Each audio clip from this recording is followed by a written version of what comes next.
Hi, good afternoon, everyone. You're all very welcome to this workshop on running a Brain Awareness Week event in 2021. So this is a workshop run by the FENS Communication Committee, and it's the first of a series of workshops. There'll be more in the coming months, so I'll talk about those a little bit later on. I just want to give you an overview of the schedule for today and the running order. So I'm Richard Roche. I'm a member of the FENS Communication Committee, and I'll be providing a very brief introduction to the purpose of the workshop and a little bit of background. And then I'm going to hand over to each of our panel of speakers who will provide different advice and guidance on different aspects of Brain Awareness Week and Brain Awareness Week projects. So the first speaker will be Małgorzata Kossut from Poland, who is a member of the EDAB-Dana Alliance Council and has previously been a member on the FENS Communication Committee. So Małgorzata will talk about why Brain Awareness Week and why we should think about organising events for this week next March. Then there'll be a talk from Inbar Caspi, who's based in Israel, who basically works in the area of forum organisation and particularly the FENS Forum, and has also a background in association services, conference services, and is a Congress expert. And Inbar will give some advice specifically about running events online. And obviously, online events have become a necessity in the last 9-10 months, and it's likely they'll continue for a little while longer. So we get some very valuable insights from Inbar during her talk. And then at the end, we'll have two short case studies talking about specific funded Brain Awareness Week events from previous years. First will be Marta from Coimbra in Portugal, who will talk about one of the events of 2020, which had to be converted to an online event due to obvious reasons. And following that, I'll talk briefly about an event that we had in 2019 before all the lockdowns and pandemic happened, which was an in-person event, and which again was supported by funding from FENS and from the Dana Alliance. Now, you may have questions about these talks as we go along. So if you do, type your questions into the Q&A function in Zoom, not the chat function, Q&A function for this, please. And at the very end, when we have our Q&A session, I'll read out the questions and I'll pose them to the different members of the panel for their input and advice. So a couple of general points to do with Zoom. As I said, for those questions, please use the Q&A, not the chat function. And when you ask your question, just let us know your name and the country that you're coming from, because that will be really important for us to know. So at the end, I'll read out the questions and assign them to a panelist to discuss and to talk about. So I hope all that's very clear for everybody. What I want to begin with is just a little bit of background to Brain Awareness Week and let you know where it comes from, what it's about, how long it's been in existence, and the purpose of it. So Brain Awareness Week is a global campaign, and the purpose is to, I suppose, increase and foster public knowledge, public awareness, and public enthusiasm and support for brain science, brain research, neuroscience, the various different aspects of brain science. And basically one of the ideas is to give people, the public, a sense of how important brain research and brain science is and how it can have an impact on people's everyday lives, both people with brain conditions and non-brain conditioned people in the community. It was established and founded by the Dana Alliance for Brain Initiatives, the European Dana Alliance for the Brain, EDAB, and it's coordinated by the Dana Foundation. And it's been in existence since 2005, when they've been providing grants to FENS and to other organizations to support the organization of these events. And to date, they've supported over 30 projects in 20 different countries all around Europe.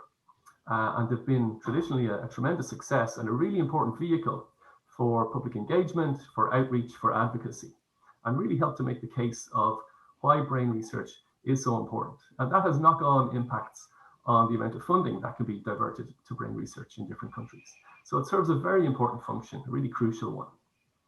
The reason we're organizing this workshop is to flag the fact that Brain Awareness Week 2020 will be coming up in the middle of March from the 15th to the 21st in 2021, and to encourage people to start thinking about activities and events and different ways to engage the public for Brain Awareness Week 2021.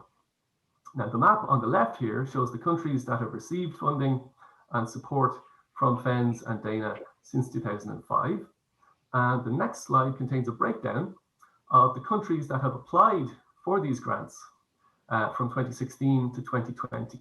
Now, as you can see, there's a pretty large variation in the countries that have applied for these grants most frequently. And in particular, we'd like to encourage people to engage with Brain Awareness Week and to organize events if you come from a country with a smaller bar in these graphs.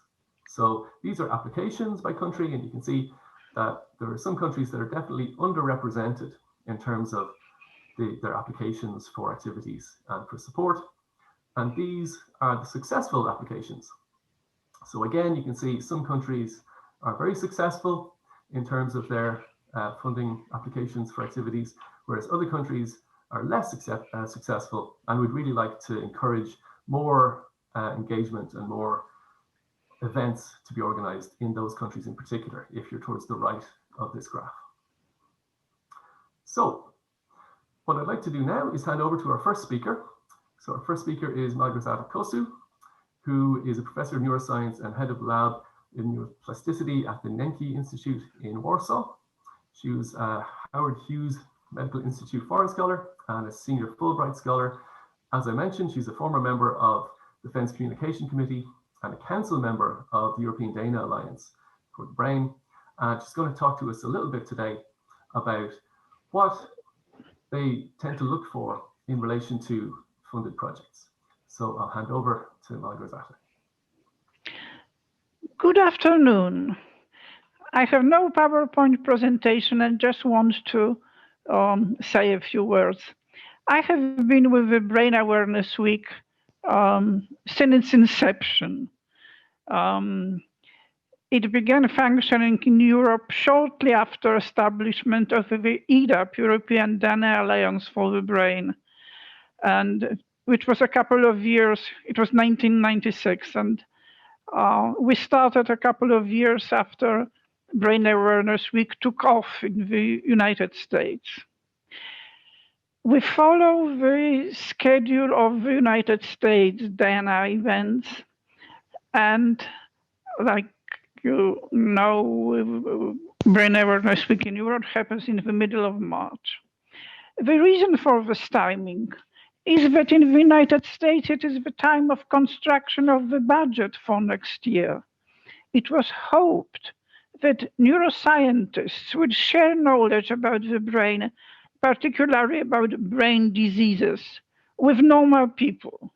And the people would telephone their congressmen and demand that more money is assigned, for example, for research into causes of Alzheimer's disease.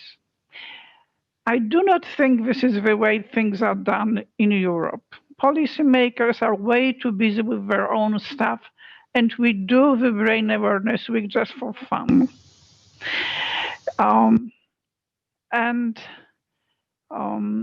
It's not really very well organized, but it's spontaneous. In some countries, local neuroscience societies coordinate the Brain Awareness Week activities. In some, individual universities or research institutions act quite independently. There are no instructions from EDAB how to organize the Brain Awareness Week activities. We encourage spontaneous creativity, which seems inexhaustible and absolutely wonderful. We have had lectures, discussions, posters, and demonstrations. Sometimes the events are very large, for thousands of people advertised in the media. And sometimes they are small and local and equally good. So we've had neuroscience for small children, like making brain models of clay on various competitions, most often for a drawing about the brain, but also for elder children, competitions for designing an experiment about brain function. We had various quizzes with prizes for kids and for elder school children. Then we had shows of movies with content related to brain problems and with commentary by a neuroscientist after the film, and also theatrical performances. A lot of interest was generated by topics such as brain and art, with really extremely beautiful and fascinating results. The awards for Brain Awareness Week go to both large and small efforts. We appreciate the attempts to reach diverse audiences, to visit schools, nursing homes. I remember when I visited to a prison. It's always interesting when the settings of the activities are unusual, like neuroscience on the bus or neuroscience on the river. What is very much appreciated is open labs. It's difficult to organize, but it's worth it because it survives in memory better than lectures. We know that MRI labs or TMS labs, when they are open to visitors, then it encourages visitors to volunteer as research subjects. Then even a simple experiment, when done by a visitor, something like cutting brain section on a freezing microtome, fishing it out of water onto a slide, examining under microscope, and finding in brain atlas what structure one is looking at, it never fails to attract school children and even older audience. Also, demonstrations of brain dissections with the help from the audience are also fun. Due to COVID, open labs are unlikely next year, unless you make your events later on during the year. However, some tests can be done on participants via Zoom or other internet media, such as psychophysiological tests, like simple visual acuity or working and recent memory test, or some cognitive function like attentional test that can be organized. At least it can be demonstrated how such tests are done. Visual illusions are usually easy to be shown and can be explained. Demonstrations of simple experiments like EEG recording or biofeedback or oculography can be interesting for the audience. Of course, lectures and discussions can be online or streamlined and can have wide audience and can be disseminated by radio and TV. Usually people will crowd to listen to scientific celebrities or to famous physicians. One other aspect is that the online situation gives us motivation to prepare films showing experiments, dissection of brains, patients with neurological diseases or neurological examinations. Such films we can use later in our teaching work. I count on your ideas, inventiveness, boldness, and creativity in projects for 2021 Brain Awareness Week. Thank you. Thank you, Małgorzata. That was really inspiring, and I think you're right that creativity is one facet that can really come into play when it comes to these events for Brain Awareness Week. So I'm sure we'll have some questions for you towards the end. I'll move on next to our next speaker, who is Inbar Caspi. So Inbar will talk to us a little bit about things to think about before running an online event. Inbar is an Association Services and Congress expert with tremendous experience of organizing association events conferences and other fora. And most recently, she's been working as the FENS Forum Manager, which involved the successful conversion of last summer's FENS meeting from an in-person event to a virtual meeting in July, which is a tremendous success. So I'll hand over to Inbar, who has some slides. So we'll transfer screen sharing over to her. Thank you. Hi, my name is Inbar. I'm not prepared with my lighting so well. As you see, I will talk about it in a second. So my name is Inbar and I'm the FENS Forum Manager. And indeed, I am in this business of organizing associations, events, etc. for many, many years. And in March, while we were in the midst of the preparation for the FENS Forum that was due in July, we had to stop and we had to move all our planning from a physical congress that was supposed to be in Glasgow to a virtual congress that happened online. And that was a huge, huge learning experience. And I want to share some of our learning outcomes with you today and what you can apply to your virtual meetings or to your Brain Awareness Week event that probably will happen also online. So can I share my presentation?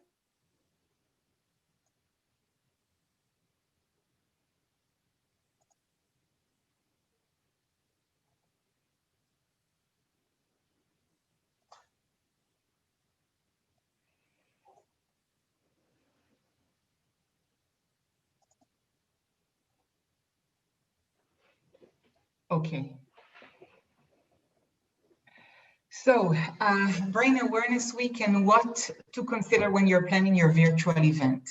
So, first of all, I don't know which event you're organizing, and I assume that there are many kind of events between the people here in the audience, and I will try to capture or discuss the main points that may be interesting or beneficial for you.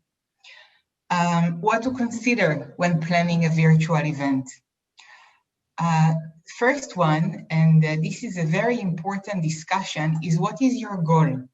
Is it education? Is it sharing knowledge? Is it networking? And probably a mix of all of it. And here the discussion should include the fact that online experience is not is not the same as a physical experience. And you should not think of automatically just capturing or transferring whatever you had in your physical planning or in your previous gathering to online. It's not the same medium. It's not imitating real life. It has its benefit. It has its deficiencies, but it's not the same entity. So think of your goal and accordingly plan your online event. And I will talk about it a little bit more later. The structure of your program, it's very, very important. People habits for online consumption of knowledge or participation in events is different, and the structure of the program should consider that. The technology, your virtual congress center, and what it allows you. I assume for some of you, it will be enough to have a meeting on Zoom or Zoom webinar. Some of you may wish to have a professional meeting or virtual meeting platform. There is a huge range also in the cost, and they are allowing different things, and you have to consider it when you're planning your budget, your program, your interactivity, the audience engagement, etc. Of course, your budget and registration fees. What is your income? I will talk about it later, and how to determine what the registration fees are. Can we charge for a virtual event when there is so much available knowledge for free? There's a lot of questions here. And the possibility to incorporate a physical gathering within your virtual event. I don't know what are the restrictions in your country. I assume that you are thinking of including some of the physical gatherings, and these are very important things to consider when you're planning. And with the risk that you're taking, if you're paying for a venue, etc., these are also things you should consider the risk within your budget. So I will start with talking about the program. I will talk about the program structure. This is just one example, but I will also talk about the way people consume knowledge online. If a person is coming to a Congress center or to university facility, etc., for a day of learning, it's not that he will be in session all day, in session rooms all day, but he's more or less there. He's engaged, he doesn't have other meetings in his office or in his lab, he's there. This is not the case in a virtual meeting. People have a lot of distractions, if it's their emails or other meeting or the daily schedule, etc. And from my experience in already holding 3 virtual meetings, we saw that people are coming in and out, and the program should consider it. So this is, for example, just a structure of a program that we offer, centralizing the plenary lectures in the morning, and if there are tracks, for example, here we centralize them in the middle of the day. There are different kinds of sessions that you can consider, whether it's live discussions, plenary lectures, and tracks per topic.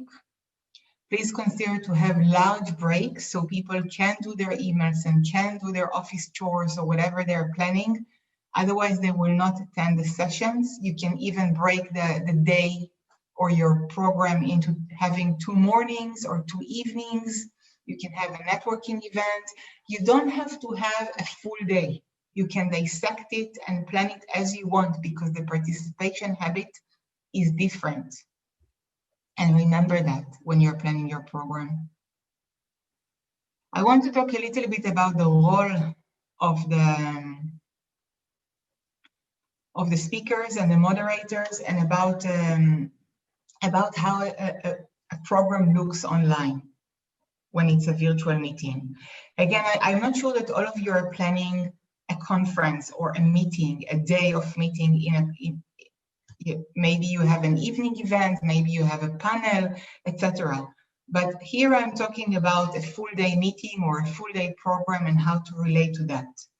So we found that reducing the number of sessions per day is important, reducing the number of parallel sessions, reducing the choice. And also regarding the program, not so much as someone not as presenters are coming on stage and doing whatever they wanted to, sharing whatever they wanted to share, but keep it very goal-oriented. What are the learning outcomes of this session? How the speaker is answering the learning outcomes. So it's more related to online education rather than a presentation at a conference.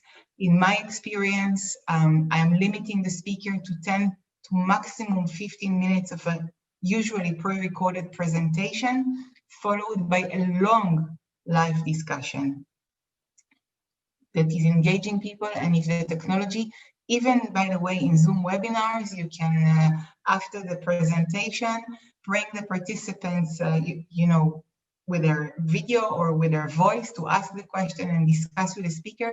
This is a very important part, the engagement, the live engagements with the speakers and the discussion. If you can add more interactive elements, for example, polls, so people can have their opinion, whether it's on the question asked or on the opinion of the speaker. There are so many apps that can be easily oriented, or Doodle, or different apps that can be so easily integrated into your virtual event, so people can say their opinion from everything about whatever the speaker shared, or a joke to refresh the atmosphere, so include them. I also want to talk about the importance of the speaker's preparation and the moderator's role. This is actually, in my opinion, the key for the success of any virtual event. So if usually in a regular conference, we are supporting the speaker in the decision of the title of his presentation and how it looks in the entire program, but we are less concerned and we are less involved in the content of the presentation itself. And here it is key that we know what is learning outcomes, what is the goals of the talk, and if there is more than one speaker in a presentation, then how it aligned with the other speakers, that they are each showing a different angle. They're not sitting next to each other on stage. Sometime or most of the time in my conferences, I'm pre-recording the speakers to avoid any technical problems when it's live. And I want them to be coordinated, which angle each of them is taking. And also in the discussion. And the moderators here are key. They are not just presenting the speaker, they're actually moderating the discussion afterwards. So I ask them to do a rehearsal with the speaker so they know what each of the speakers is talking about, and which questions they can ask them. And I ask the moderator to even prepare a few questions to make the discussion alive, and take pros and cons and different attitude in order actually to evoke the discussion. And all this is taking part before the event to make sure that they are coordinated and that you have a very interesting session, because the patience of participants online is not as, they're not as devoted. It's a click of a mouse to move to something else. And please consider that. I want to talk a few words about the budget and how to plan your budget. It's much less complicated than a physical event, and there are also much less risks, but still there is a budget here. And I will also talk about the registration fees. So the income is composed from registration and whatever sponsorship, grants, or facilities, like if you're doing your event in a hospital or university, and you're not paying for it. So this is basically part of the resources of funds that you have for the meeting, for the event. And the expenses, you have the platform that, again, here you have a huge range between a Zoom webinar to a professional virtual platform technology that can range between 60,000. Actually, it's really depends on the size of the meeting and the number of speakers and the number of parallel and the number of days. You can find a good platform from anywhere near 20 to 30,000 to 300,000, depending on your needs. I assume that most of your meetings are going to be on a very lower end of this estimation. And of course, today, Zoom webinars and other GoToMeeting, etc., allows you to do a decent meeting, even with breakouts, etc., in very minimal budget. Promotion is key. Social media doesn't cost so much money, and your database, etc., but we are investing usually in promoted or paid ads, etc., when we're doing our virtual events. So consider that as an expense. And also everything to do with the registration and the credit card processing and bank charges. Don't forget that, because sometimes I saw organizers of meetings think that if we're going online then everything is just the technology or the platform.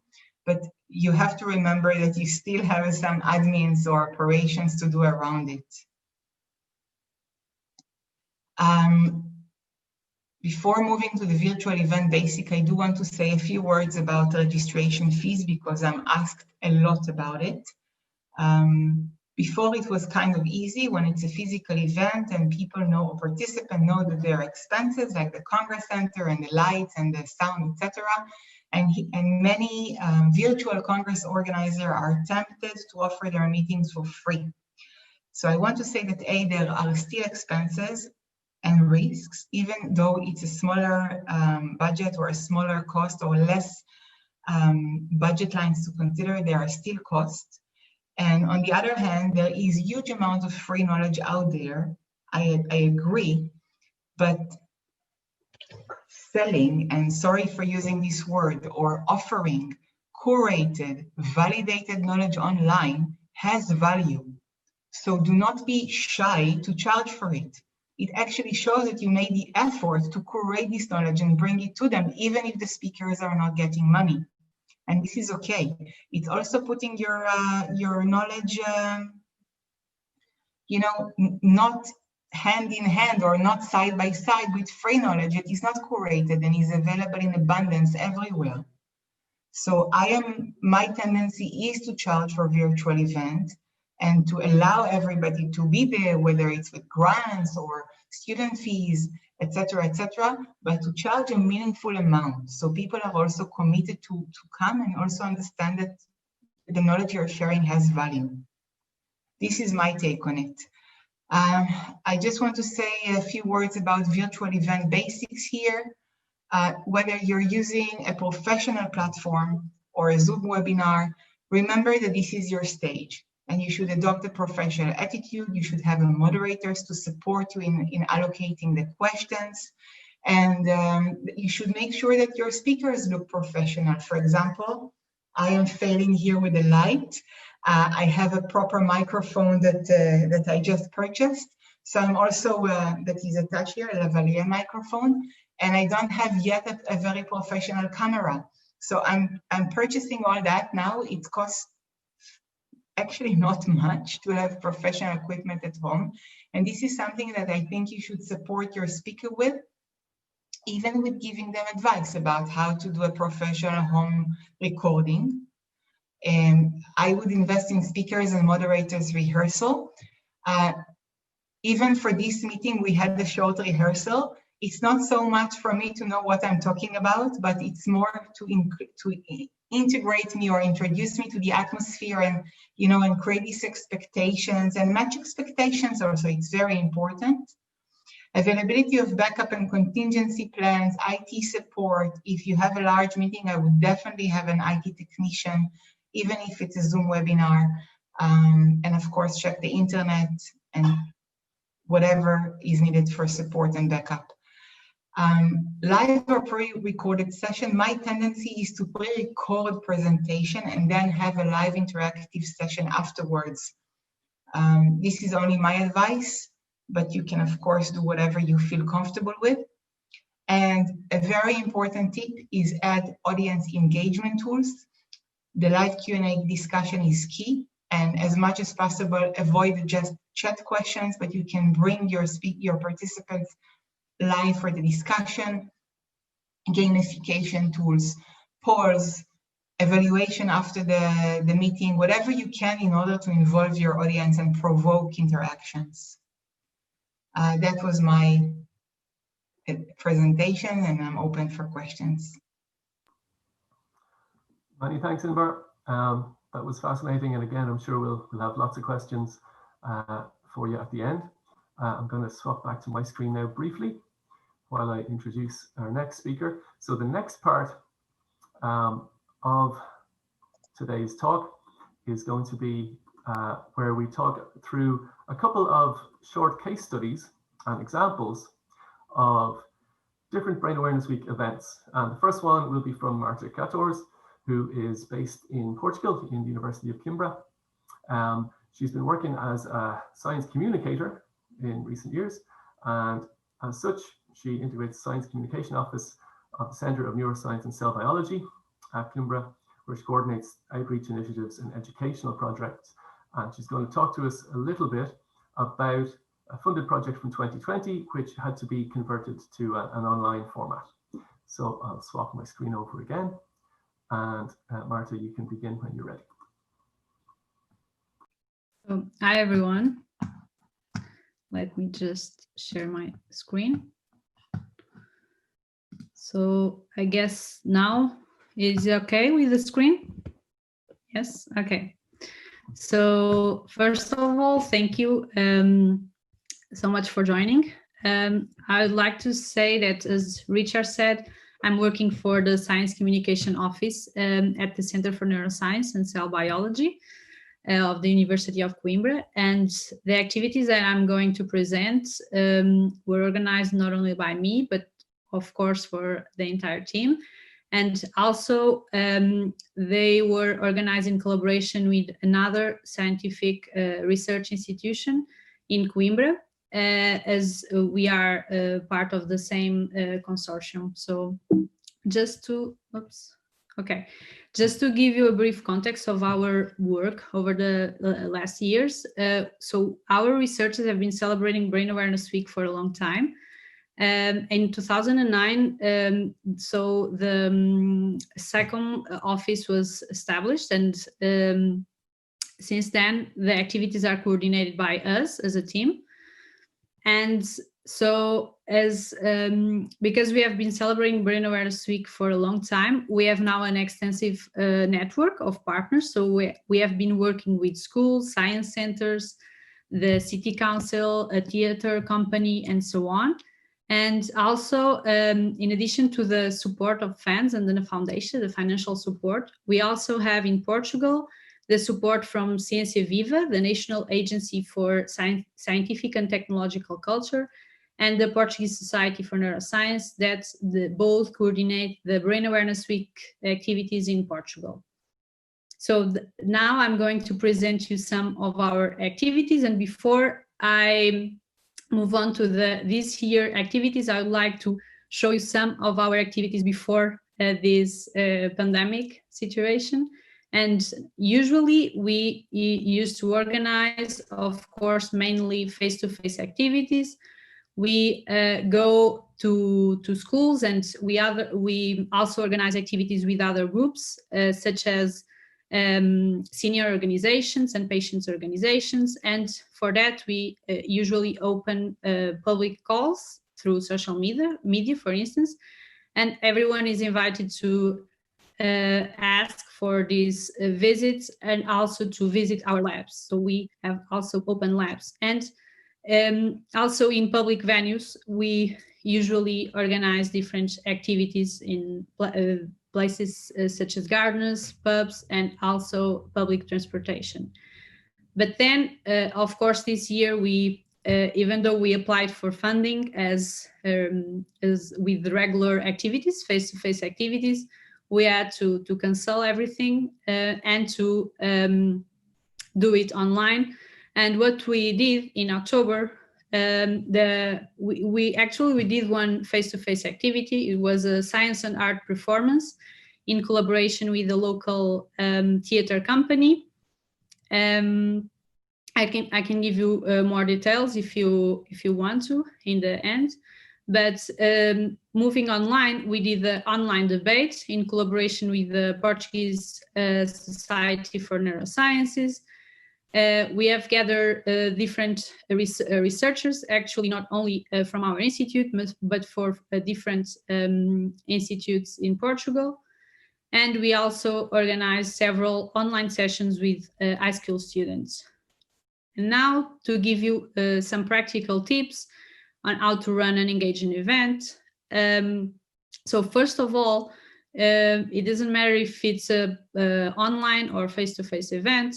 I think I would recommend you to establish some partnerships. So probably you are not part of a SciComm office, a science communication office, but you can be organizing these activities alone, but it's important to have some partners. You can contact schools, science centers, even public venues, artists or performers, patient associations, local media.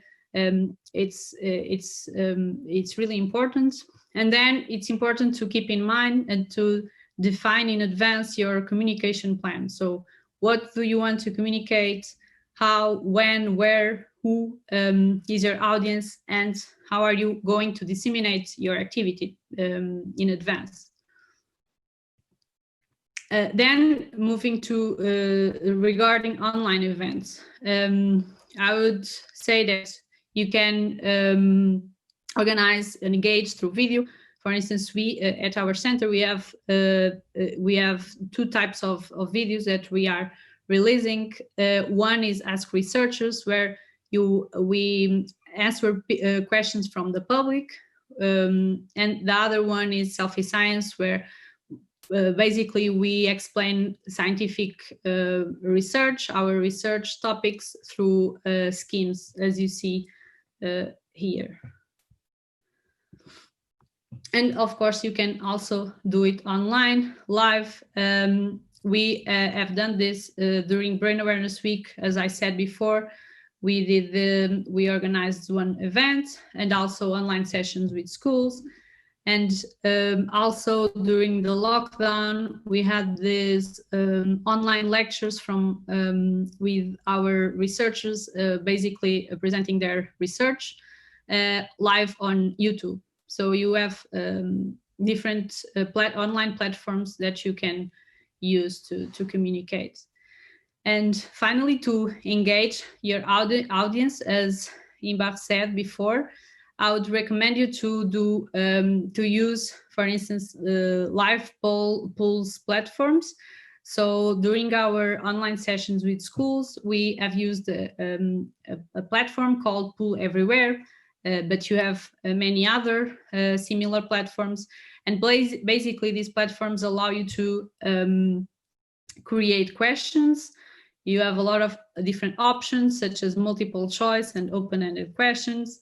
And you can basically, the audience can answer your questions through their mobile phones, their smartphones, and you can see the answers live. Basically, you can get the feedback live on your screen. And for instance, we have asked questions, some general questions such as, what comes into your mind when you heard about science or neuroscientists, or more scientific questions such as in how many parts is the brain divided, or how many neurons are there in the brain, and so on. And it's also good in the end because we were not seeing all, as you can see here in this print screen, we didn't have the feedback from the different students, so we were watching the entire class at once. So it's good to ask for questions in the end of your presentation. They can just write them in the smartphone and you have them. And yeah, that's it. To thank you for joining and for the invitation, and to thank my team, of course. And feel free to ask questions. That's great. Thank you, Marta.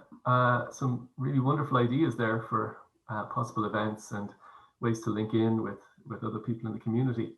So I'm going to continue that idea by talking about some events that we organized in 2019, which is a funded project which took place in person because it was a long time ago. So I'm a lecturer in Maynooth University, which is about 40 minutes west of Dublin. And a lot of my work outside of academia is to do with public engagement and outreach and advocacy.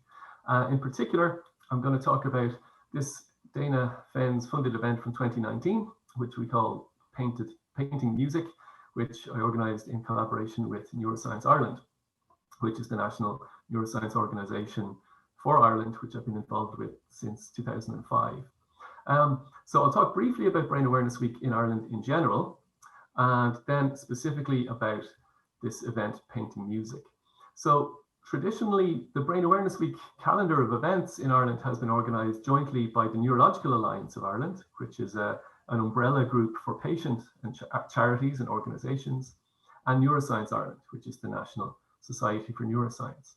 In recent years, they created a website specifically for outreach activities, especially Brain Awareness Week, called loveyourbrain.ie. And in 2019, we had a unique situation where Brain Awareness Week, which took place in March, led into a festival of neuroscience organised by British Neuroscience Association and Neuroscience Ireland jointly. And that was because the annual meeting of the BNA took place in Dublin in April of 2019. So in a lot of ways, the Brain Awareness Week event almost acted as an opening event for a series of other outreach events during that festival. So our event for Brain Awareness Week was called Painting Music. And this is an idea of some of the partners that we have on the Love Your Brain website. So they've already started to advertise for Brain Awareness Week 2021. And you can see they'll link in with many different organizations, including patient organizations, hospitals, universities, and other organizations there.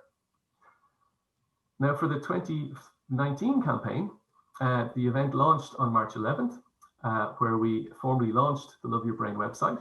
And as part of that launch, we had a message of endorsement from Michael Fassbender, we're fortunate that Michael's sister is a neuroscientist. So if you have any celebrities that you can get to endorse your events, particularly if they have any connection to neuroscience, that can really help with the publicity and the reach of your events. Our event was called Painting Music, and it involved a concert by a concert pianist, Svetlana Rudenko, who you can see on the right here at her piano. And she is a synesthete, so she's an interesting person who perceives color in her visual field when she hears music or when she plays music. And we organized an event where she performed a number of pieces in the beautiful venue of the Trinity College Chapel. And while she performed, another artist who has the same form of synesthesia, Timothy Layden, who you can see up on the stage here, he live painted what he perceives while he listened to her music. So this is another shot of the venue. We opened with a short presentation from Professor Fiona Newell, who is an expert in synesthesia based in Trinity College. We set up a rudimentary screen on the altar, which became the stage for the event. And as Svetlana performed a number of different classical pieces, Tim painted on 3 separate canvases. So we had a different painting for each movement or each piece that she performed. And you can see him at work here and some of the finished pieces on the right. Now, at the end of the event, he produced these 3 marvelous paintings. And again, this is a lovely example of how art and neuroscience can overlap, particularly in the area of synesthesia, which really lends itself to this overlap and also really captures the public's imagination. The fact that people can hear something and simultaneously they see that sound represented as colors or shapes in their visual field. Now, this led into the BNA Neuroscience Ireland Festival of Neuroscience, which contained a large variety of different events. Again, a lot of them involved the arts. So there were events featuring dance, featuring music. There was another concert with Svetlana. There was a play that was to do with memory and dementia, and various other public screenings of films and discussion groups and forums. And what I'll do next is show you very briefly the first part of a highlights video. I'll show you the part that relates to the Painting Music event. And if you want to watch the rest of the video, we'll share that with you in the materials after this event. So I'll just show you the first part of this, this video.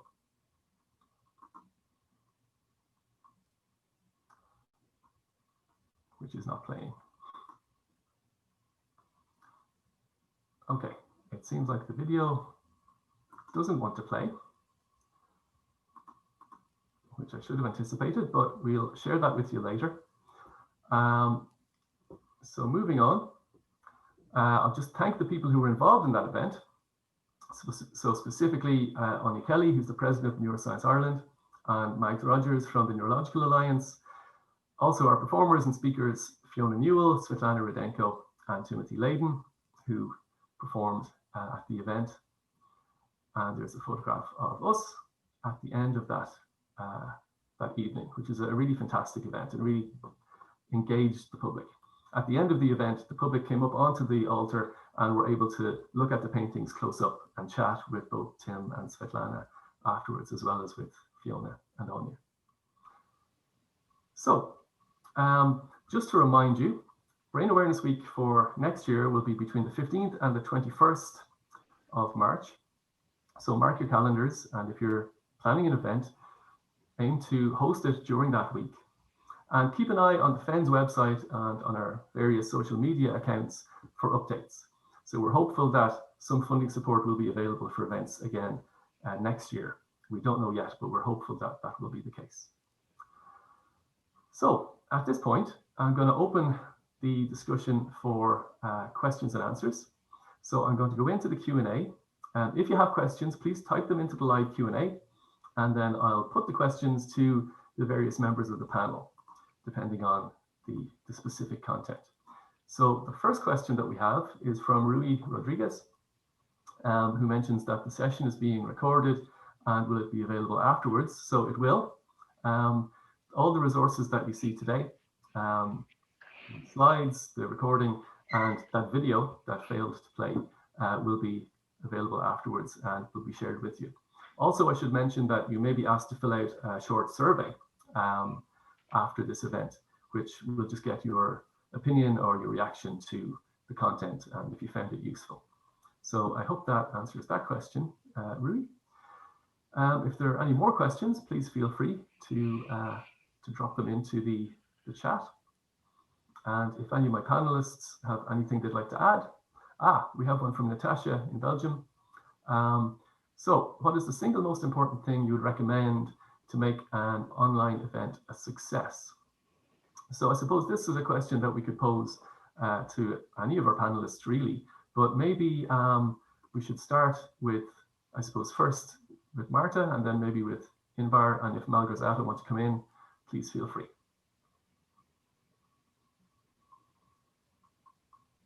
I don't know who wants to go first.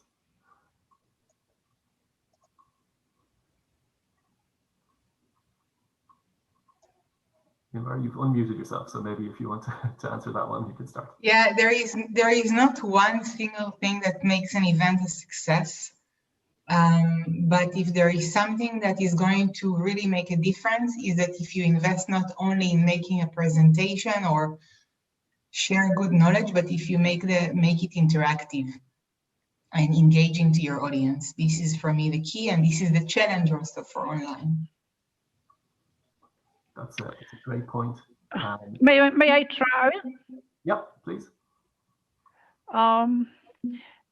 The events that were the most successful in my Brain Awareness Week career were the ones when we picked a topic that would excite the audience. And well, from what I can remember, it was false memories on autism. That attracted so many people, they wouldn't fit in the hall, or on depression. Depression was really interesting. It was done in Krakow in a huge auditorium for 1,200 people. And there were too many people came, and they were sitting on the stairs, and then the fire safety people came and told us all to get away, get out of the room, because it was unsafe for the lecture to be conducted in these conditions. We had to schedule this lecture again next week. So exciting topic is, I think, the most important. Thank you. I think that's a great point, that if the topic captures the imagination of the public, that can really help to draw them in. Because once they're in there, you can expose them to lots of interesting facts. But the important thing is to get them in the room in the first place, or in this case, get them on the Zoom call in the first place. Okay, thank you for that. I'll move on to the next question really quickly, because we have a few and we're slightly running out of time. So how attractive are international collaborations for an event? Would anyone in particular like to address that one, or does anyone have any experience of that? Does anybody have any points that they'd like to make? I suppose it's difficult because a lot of these events are local, and by definition, they take place within a country. But I think if you're able to bring in an international collaborator or a special guest, then that can definitely increase I suppose, the attractiveness of an event to other people who might want to get involved. It depends on whether or not it's an international person who's well known to the public, but I think it definitely can't damage an event. You just remember the language question. That's a great point as well. It's something to always keep in mind. Okay, we have a question from Sophia in Portugal. Could we share some advice for increasing audience engagement in the Q&A section of online events? I don't know if anyone has any particular experience of that. I suppose we're experiencing it right now. And I think one piece of advice is to encourage people to use the chat rather than the Q&A rather than the chat function, because it seems to be a bit more effective. Has anyone else experienced that, Marta or Inbar?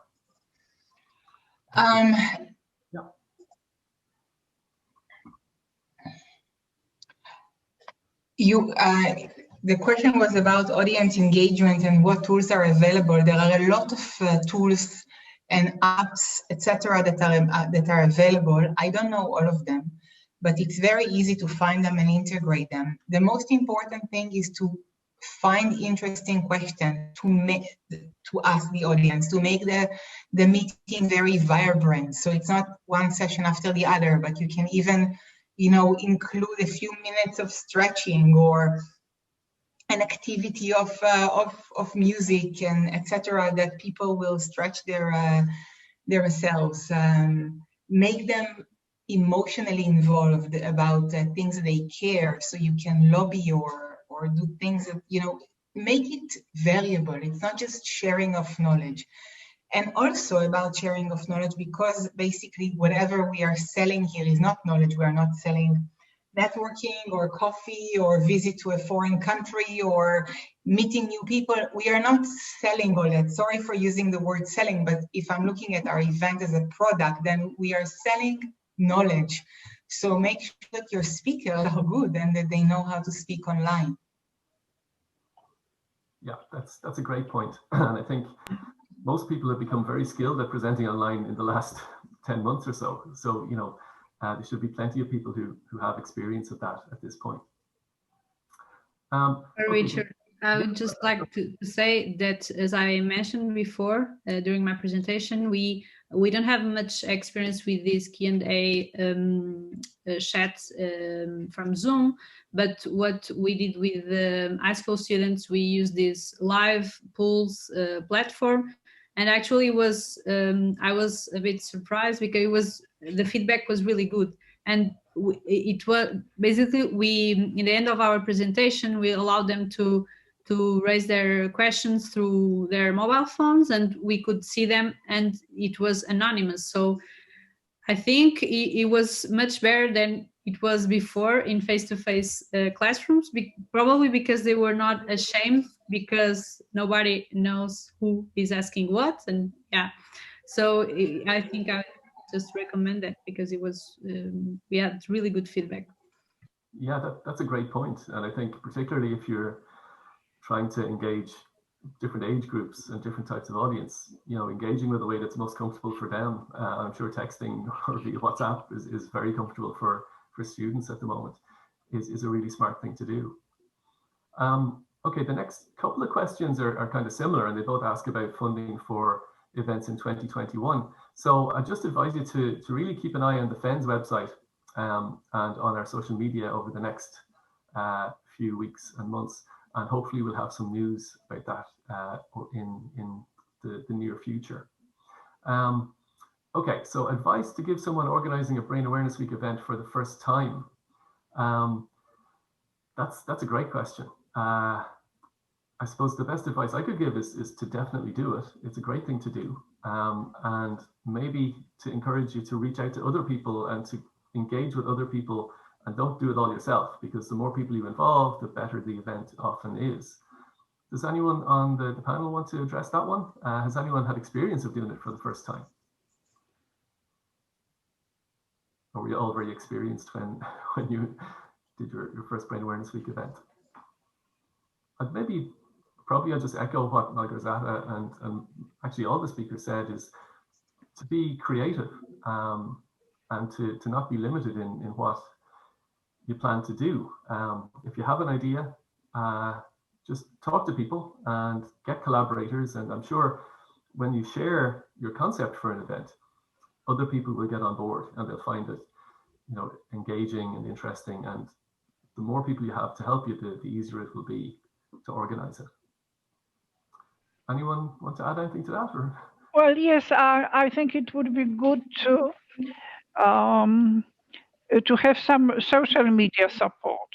Mm-hmm. I mean, we all belong to some social media or another, and the neuroscientists are often, or neurocognitive people, have Facebook groups. So start with one group and it probably spread by itself. I mean, you can only pay for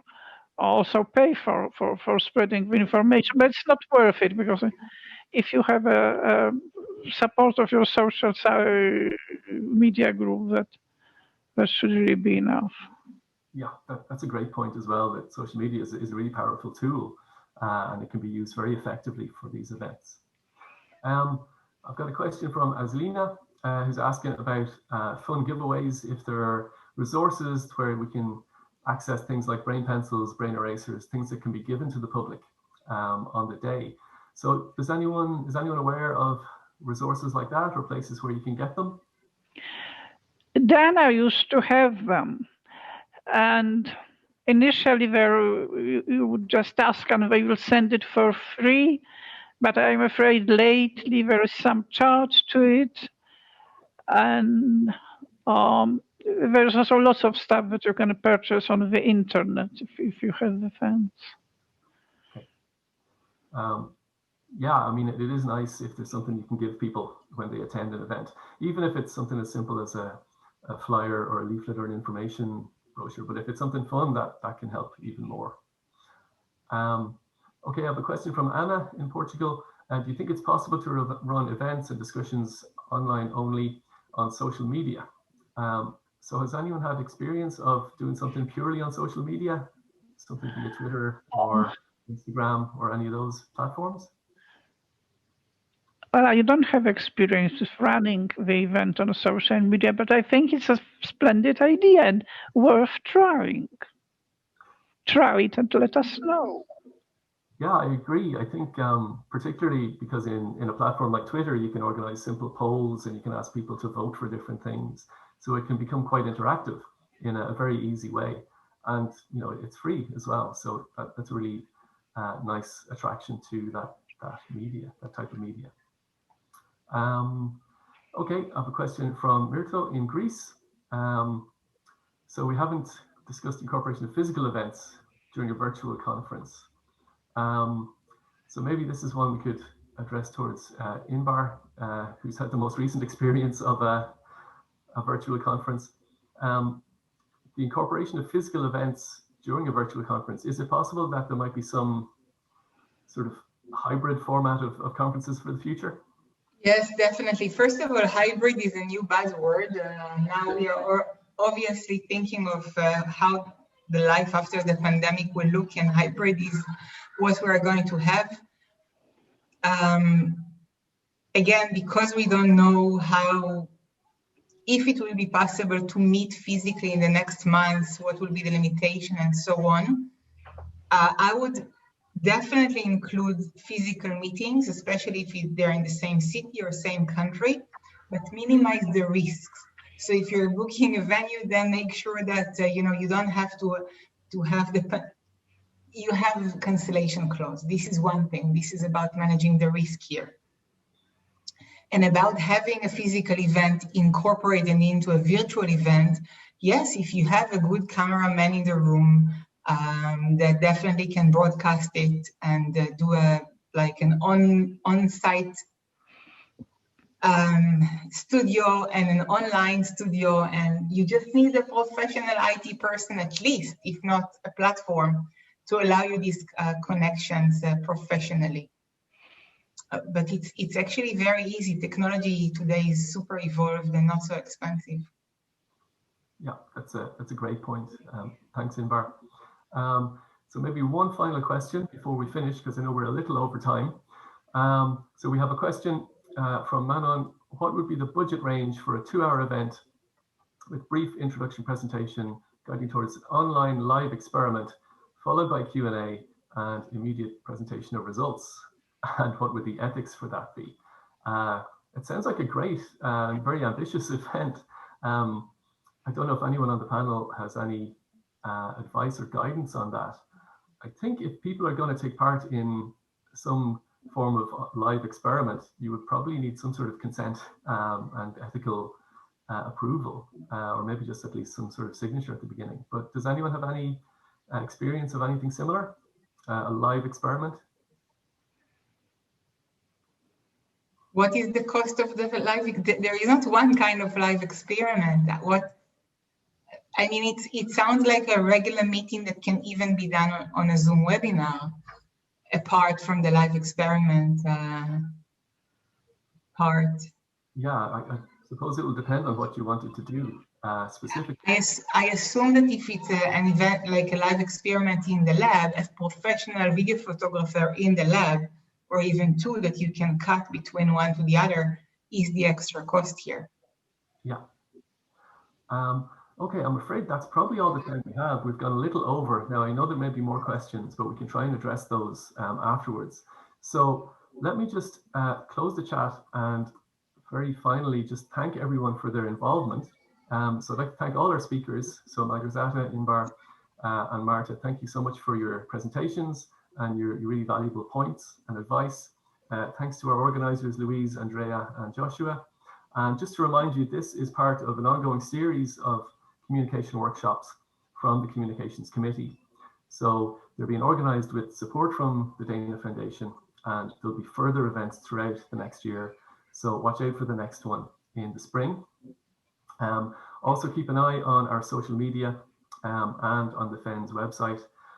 So remember to check that regularly for news, particularly for news about next year's Brain Awareness Week. And again, I'll just remind you all that there will be resources that will be shared with you afterwards via email, including the video that wouldn't play for me and some other useful things. And I'll remind you again, finally, that there will be a feedback summary that you'll be asked to complete just based on your reflections on the event and whether you found it useful. So thanks everyone for your presentations. Thanks for your discussions and your questions. I'll say goodbye to you now, and I'll see you all again sometime in 2021. Thanks, everyone.